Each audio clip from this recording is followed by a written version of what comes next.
Welcome to Not Milk Never Milk. Subscribe if you're lactose intolerant. In this video, I will explain how to make delicious pasta using Veeba pasta sauce. First, let's gather our ingredients and equipment. You will need about 250 grams of your favorite pasta and 1 jar of Veeba pasta sauce, which is typically 375 grams. Also, prepare a large pot, a colander, and a serving bowl. Don't forget water, salt, and a little olive oil if you like. Now, let's cook the pasta to perfection. Fill a large pot with about 4 to 5 cups of water and bring it to a rolling boil. Add 1 teaspoon of salt to the water. This enhances the pasta's flavor.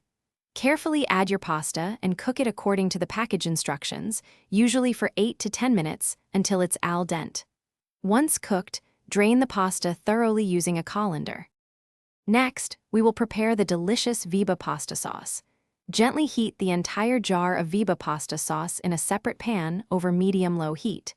Stir the sauce occasionally for about 3 to 5 minutes until it is warm throughout. Once the sauce is heated, add the freshly drained pasta directly into the pan. Toss the pasta and sauce together thoroughly until every strand is beautifully coated. Finally, it's time to serve your wonderful creation. Carefully transfer the sauced pasta from the pan into your chosen serving bowl. For an extra touch, you can garnish it with some fresh basil leaves or a sprinkle of grated Parmesan cheese. Serve your pasta immediately while it is still warm to enjoy the best possible taste and texture. Enjoy your delicious, homemade pasta meal. Thanks for watching. If this was helpful, leave a like and consider subscribing. See you next time.